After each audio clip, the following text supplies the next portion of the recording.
There's a young girl in the movies. Good morning and welcome to the Laughter Channel, where human interest meets humour interest. It's my pleasure today to be talking to Dr. Robin Kelly, who resides in New Zealand.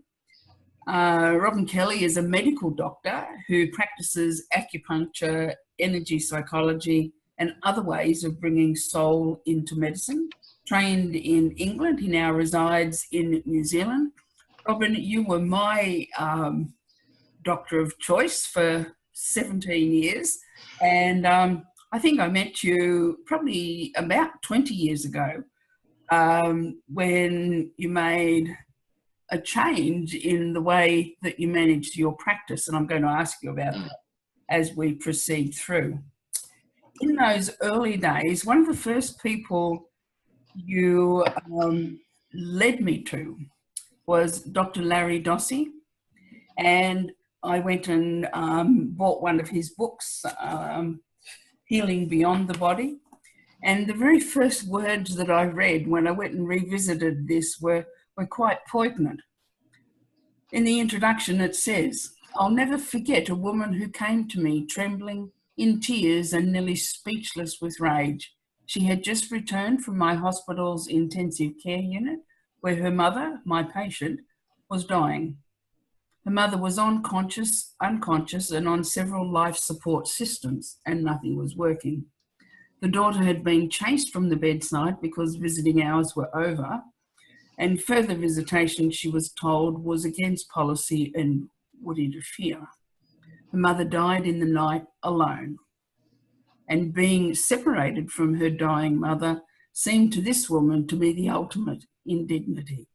And he goes on to say that so many of the reasons people object to modern healthcare, calling it inhumane, remote, cold, uncaring, too heroic and often too late.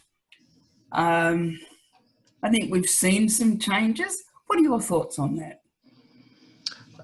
What have we seen in changes recently? Yeah, I think it's come from the people finding their voice, and I think that's important.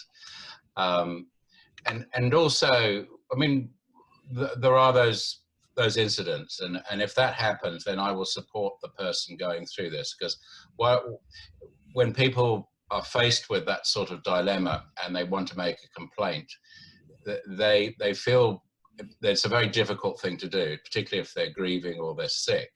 They need support, and there's a timing interval as well. So I think it's very important that we support them. But more than that, there's another thing that happens when people develop an illness. I suggest that if they, you know, a lot of people come to me a little bit resistant to the formal medical system, and now have been, let's say, to put it politely, a bit pissed off with what's going on the last, you know, and the very thing that you were talking about. But I say, keep your eye out when you go to these outpatient clinics for, you know, the orderly or the nurse or the person who is going to support you, and just keep your eye out for random kindness and wisdom. All right. Even the person at the door, or maybe another patient or whatever, it's come from an unexpected place. So I say, see your visit to the hospital as just like a montage of different experiences. Don't put it all into the one specialist, you know, who may well be grumpy that day. But a lot of people, if they get a serious illness, meet doctors who are terrified themselves of dying. I mean, the people that come to me often are mature and wise enough to know that dying is a part of life, and they're not as terrified, and sometimes they end up reassuring their oncologist, you know, patting them on the back, and you'll be all right, dear, you know, I can take it, you know, you might not be able to, and don't say things like afraid. So I said there's that side, and that's quite, that we can come back and we regroup about that. But always there's people they bump into who are totally amazing. The people in the lift, something that happens when you go in. I don't know, is that your experience, Pat? Have you experienced that? Yeah. And for me, that's come through a big focus on being present to it all. Yeah. Yeah, being present. Yeah. And so then we see it. And, you know, if we can learn not to judge it, then the encounter can shift. You see, a chronic illness, part of it, of course, is a complex, chaotic thing, chronic illness, which is difficult often to find meaning in. But pretty well always people come through it having to receive love in a way that they haven't received it before. And that gives meaning. And that actually starts the moment, that should start the moment they're diagnosed, if you like, for whatever reason. And that is usually their lesson. And in fact, it's not only their lesson, it's their healing. It's how they heal, by opening up to receiving. And for many people, particularly women, that's particularly uncomfortable because they feel their role is to help others and to heal others. And you will know this as well. It's the most difficult thing probably for them to accept love and compassion. And the other thing is, don't be afraid for being light of heart, which is very different from being supercilious. If obviously you don't fall about laughing if somebody says they have a serious illness inappropriately. But in the same instance, people don't want they don't want undue gravity. They want just life to carry. Life hasn't changed. And they also don't want to be looked at as automatically they become a patient, a cancer patient or a heart patient or a hip patient. They've got to be seen totally as a person. And, you know, if you do that, we can have quite a lot of laughs when they come back. This is a laughter channel after all. When they come back from their hospital visit, we can sit down and we also end up laughing about all these different characters they meet. Yeah. And that's helpful as well, because that is difficult. And family and friends, if there is a serious diagnosis like cancer, often don't know what to say, and they may hide, they may give inappropriate advice, they, you know, all sorts of things. Of course, the ideal thing is people just say, "Oh, well, we're here for you," and you know, whenever you're ready, and all that sort of thing. That doesn't happen. So there isn't a lot of levity in their life. So I think if you provide listening with heart, with just the same amount of joy that you would have given them the day before the diagnosis. Yes. You're doing everything, you know, and it's very welcome. Yeah. Yesterday I presented to some pediatric nurses, a pediatric conference here, and I sat in on one of the presentations before mine, and they were discussing burns in children. So, you know, pretty horrific statistics and the detail of, you know, nursing practice and you know, the big thing was managing the pain. And so it was quite a poignant presentation. Yeah. I found tears brimming a couple of times. Yeah. Just imagining. And then, and I think the health profession and nurses, perhaps in particular, have a way of being able to make fun of that amongst themselves, to, you know, make humour.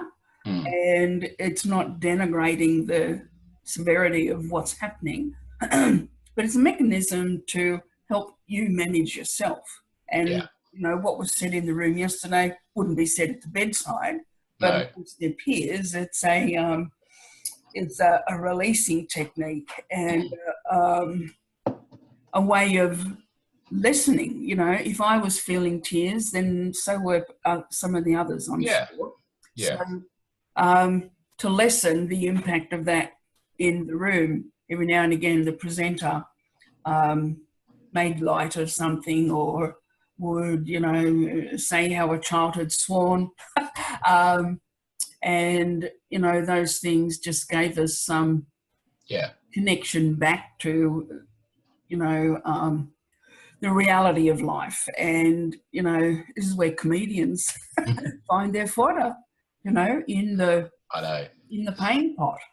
I remember well when I was at the hospice, I was director for some time, and there was this, she had breast cancer, she had secondary tumours in her bones of her neck, and therefore was paralysed, paraplegic from the neck down, tetraplegic in fact.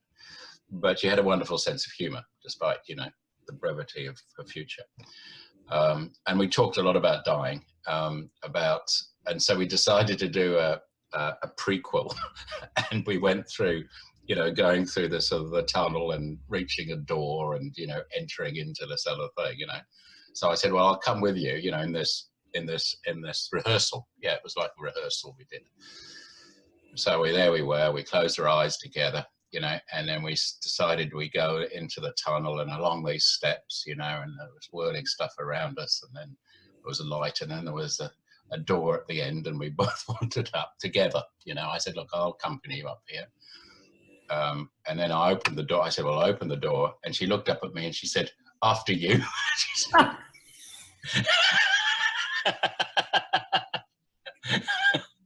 And that was great. And she looked up and just, we had a great laugh. So that was it. And I don't know, I just remember that. I remember that as a lovely, I think she died, you know, a few days afterwards. But you can just see that just because person's in that situation, they haven't lost their wonderful sense of timing and joy. Yeah. Of course, yeah, I'm not saying do it with everybody. This must never be imposed, you know, it goes without saying. But I remember this as well. For me, there's great intimacy.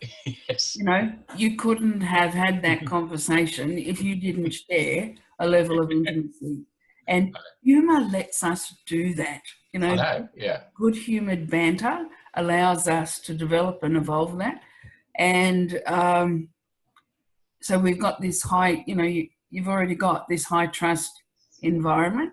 And we can't know, of course, but I would bet that in her real passing, she would have had that vision. I don't know. I hope so. Yes. Yeah. Yeah, and yeah, I have this thing that you know, thinking about my own demise, I'd really like my son to be with me, and that's been a real thing. So, you know, there's a level of comfort around having some surety when we're in this really unsure place. Well, and I think there was a book, was it Moody wrote it, but anyway, about the shared near-death experience. I think it came out a little bit after that experience that I had, that when you're with a dying person, that can happen. You can experience the same experience as the dying person. And far from that being gloomy, it's quite the opposite. I found it was a wonderful place to be because, first of all, as a doctor, there was a great sense of relief that I didn't have to do anything because, you know, to take that sort of burden of rescue off you, which was good. But also because the sort of the veil was being lifted between maybe conscious experiences, there was a certain lightness and pure honesty about the situation. And if you just sat there in peace, you would pick up that peace. Remarkable thing. And I hope that if you were in that sense of peace, that would be transferred back equally to the person who's dying. And I just found, just by sitting there, if there was agitation, and often there is a sense of some agitation as the person, I think, relieves themselves of this sort of overcoat, this heavy overcoat of life, and the tension about that all breaks through. And it's actually and basically by just sitting and being with the person, and you may want to close your eyes and meditate, it doesn't matter too much, that I think it eases both people, and it's a very special situation. And to be honest, it's better than any drug, and I think it's safer because we don't know. A lot in those days, and I think less now, were fairly heavily dosed with medication, mainly out of fear, but it was a sort of coming from the heart. People don't want people to suffer in pain. And I think, but the risk was that they'd be used big doses. So, and I was wondering about whether that would interfere with this conscious death. And I don't know. So I felt maybe there's a better way just by using us, our being, with this other being. You know, that's something that we can do. And actually the best way of doing it is just letting go. You know, you can let go of expectations of yourself. That seems to be the purest way. It's like, I mean, animals know this. we you know, that's why animals are so wonderful in this situation, as they know and don't judge, they just sit. Just remarkable. Yeah. So we've just got to go back into our sort of into our I suppose gentle animal state, you know, not gnashing of teeth or anything, but basically keeping It was around about, I'm not sure how many years, 15, 20 years ago, that you actually changed the way your practice operated. What did you change and why? Well, Pat, one of the reasons I escaped from England and the health service was that the health service generally gave you 7 minutes if you were going into general practice with the person, okay? And I decided that was not easy for deep and meaningful, because usually for those 7 minutes, we're saying hello and sharing a joke and trying to harmonize with the person. So when I started in general practice, I was totally amazed. It was wonderful. I could spend a quarter of an hour with people. But then I decided that wasn't enough. So I started to spend 20 minutes and I started to do acupuncture, which was generally, it takes 20 minutes for us to sort of unwind, basically, even if we're all of us. So I didn't want people just sort of rushing in and in a state of tension and stress, telling me stuff when I was in a state of stress. It seems to be a bit of a crazy thing. And by the way, it's continued. Most of our health service is based now on 6 minutes for some reason, rather than that. Yeah. It's very, how we've got into this situation is totally bizarre. We could do anything in 6 minutes. And most of that we're looking at a computer as well. So I decided, no, I needed longer. So I said, well, the only way I can do that is work from home and cut away all the other stuff, you know, which costs a lot, to be honest. It becomes a cost thing because people then set their business when they're seeing everybody every 10 minutes or a quarter of an hour upon that. And yet what happens with life, it gets even more complicated. And what's happened in the last 30 years is we've had this growth of chronic illness, depression, anxiety.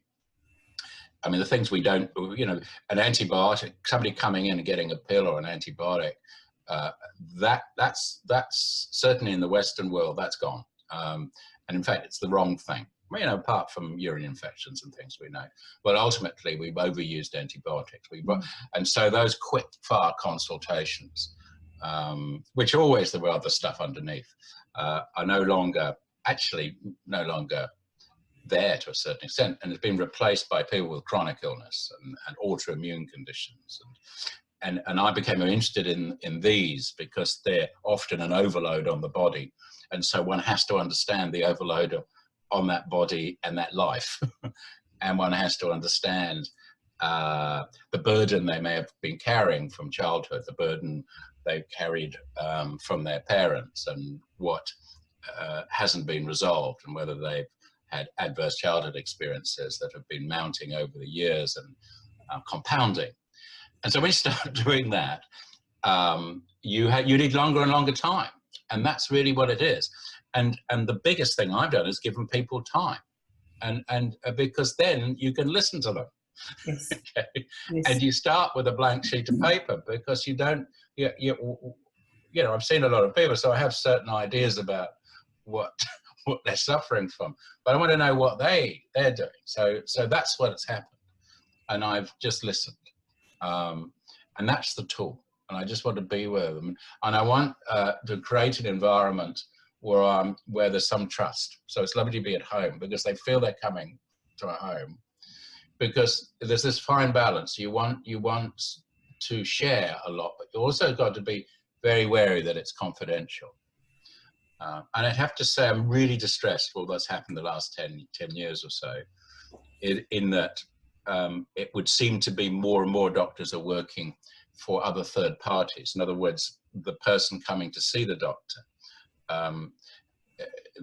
is being asked for their information to be shared with insurance companies and this agency and that agency.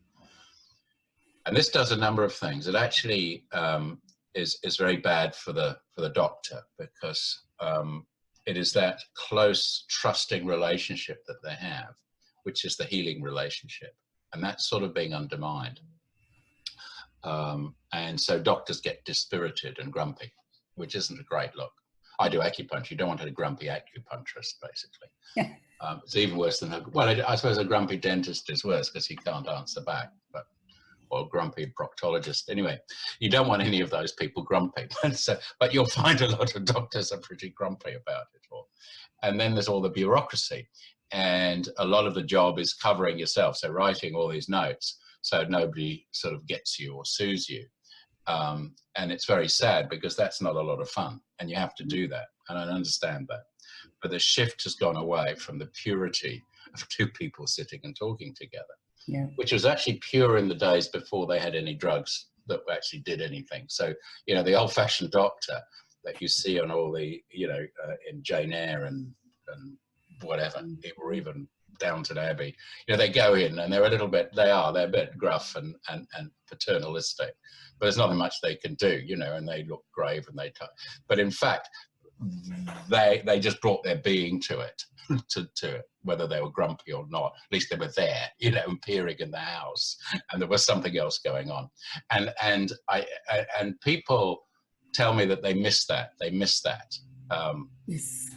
You know, and you're in a very privileged situation as a doctor or a nurse. You're invited into people's whānau or family. It's a very, very privileged situation to be part of that intimate group. Yes. And just by being part of it, that's you realize that your being, even if you don't do much, as long as you don't stuff it up, your being there is helpful for them, but it's also very helpful for the soul of the doctor. Because doctors aren't allowed to have souls anymore, because it's not part of the medical curriculum. There's not a lot of talk on souls, you know, apart from the bottom of your feet, of course. That's about it. The only soul they're talking about is a long way from their heart. So it's soul. Basically, what I'm saying is that we're at risk of this specialness becoming destroyed, you know, and the souls of the givers, because we're there as one with the person. We're in their bubble, and they're in our bubble, and all you have to be is nice in that bubble, and to not to be over controlling. It's not rocket science. So the answer to the question was I wanted to create an environment I could spend longer with people, as simple as that, and listen to them, because each one has an individual story. They're not a disease on legs, basically. They're a person. I remember when I first came to see you around about 2001, and I'd been through, you know, quite an amount of turmoil, and I just loved that all you wanted to know was my story. You know, the previous doctor I'd been to, she wanted to medicate me with antidepressants. And I said, I don't want to be medicated. You know, a lot has happened. Help me deal with my grief. And I wasn't going to find the answer with her. Not that she was a bad doctor or anything, but and then I read an article about you in the North Shore Times, and came and found you then. In your book, The Human Hologram, and I only found this morning, so it's interesting. You say it could be argued that feelings are more fundamental to our being than thoughts.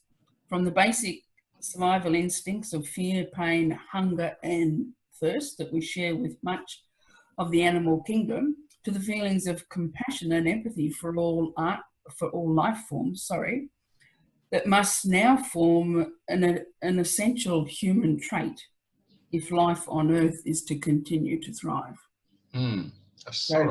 That jumped out at me, that page 144. I better have a look. Left-hand side.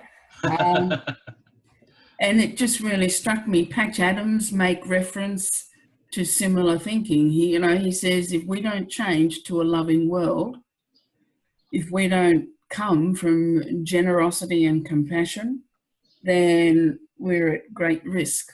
And interviewing him recently, it was the first time that I've really heard a hint of resignation in a man who's usually a big voice.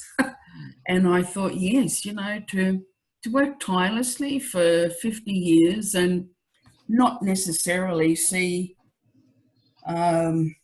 enough change, I guess,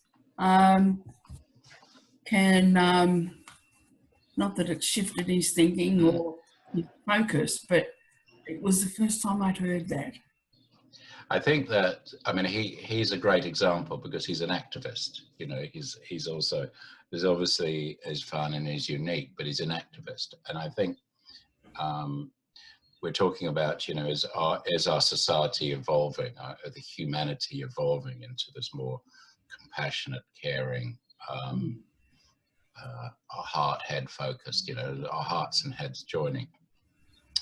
And if he's a bit despondent, well, not despondent, because I think he knows what he's been up against, and I have as well. What's come clear, even in the last few years, is that you can't just let it happen. You have to be part of it. You have to do the hard yards. You have to be the activist, not the pacifist. Pacifist. You can be a pacifist with a C, but not with two S's. And your activism doesn't have to mean waving a banner, although that's fine if you're a banner waver. You know, that may be your form of activism. But what you're doing is activism. What you bring is your, and everybody can do this. Even if you go to the shop and smile at somebody and say, have a little chat to the person, that might, something nice, say something nice. That's activism. And so I think what has become clearer in these sort of chaotic times is that, yeah, it is up to us. And we need to, if we have the ability to speak out or write out or perform out, and it doesn't matter, or bring joy. Comedians, I think, have a wonderful role, and of telling the truth and just making us laugh. Yes. I just think they're the best healers, musicians, artists, and everything. This is incredibly important. But I also think community is important as well. I mean, the other thing I do apart from listening is